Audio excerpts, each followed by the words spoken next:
Good morning, and welcome to day 136 of F260 at First Baptist Meridian. Today we look at Esther chapters 5 through 7, and we see some of the plot lines that we've been looking at since the beginning of Esther play out in today's reading. And we see this in a series of reversals. Again, by way of reminder, because Mordecai, a Jew in exile, because the Jewish people had bowed down to false gods, when Mordecai refused to bow down and honor Haman, Haman had planned not only Mordecai's destruction, but that of the entire Jewish people. And when this news reached Esther's attention, Mordecai said, Esther, who knows? Maybe you're in the position you're in for such a time as this. Again, God is nowhere mentioned in the book of Esther, but he is everywhere assumed by means of providence. So what looks for Haman like Purim, casting of lots, is really a matter of providence for the Jewish people in this story. So at the end of chapter 4, Esther called for a fast. Don't eat, don't drink, fast. And in today's reading, as some of these plot lines start to flip and play out, she calls for a feast. And at this feast, she invites only two attenders, the king himself and Haman. Now, just by way of reminder, it was not a safe thing for Esther to enter into the presence of the king uninvited. And yet, because of his great love that he had for her, he granted her an audience and a willing request. Again, this is flipping earlier in the story when the king was drunken and summoned someone who refused to come. Now someone's coming who hasn't been summoned, Esther. So you have that Esther Vashti role reversal. And Esther invites the king, Ahasuerus, Xerxes, and Haman to a feast.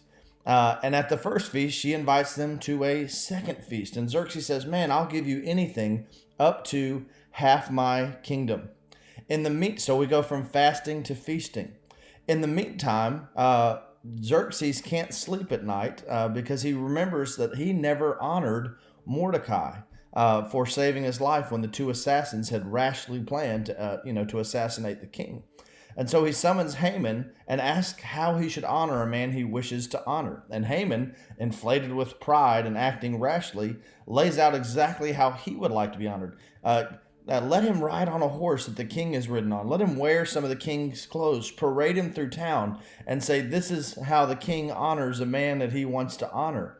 And to Haman's great surprise and dismay, it's not Haman that he wants to honor. It's who? Mordecai. And so Haman has to lead the parade with the king's horse. And ironically, he wanted Mordecai to bow down to him. And what happens instead? Mordecai is elevated above him. He's on the ground and Mordecai is on the horse.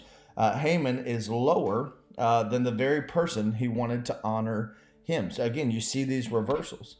And so what does Haman do? When he feels lowered, what does he want to do? He wants to put Mordecai on display in a negative way. So he said, man, I'm going to take this guy out, build a gallows 70 feet high for Mordecai.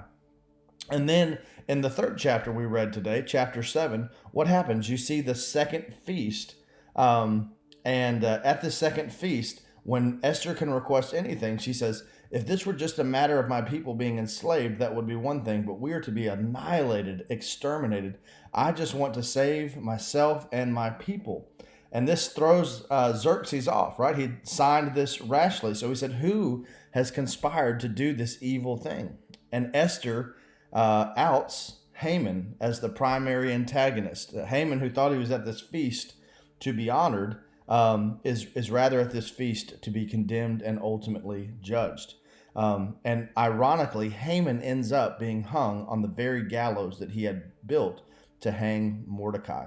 And so you see this constant relationship between the rash actions of Persians who are not thinking through the consequences of what they're doing and saying, and yet this subtle, silent providence that keeps working out, both by how God has positioned his people in the situation and how he provides for them in the midst of circumstances that are seemingly overwhelmingly against them.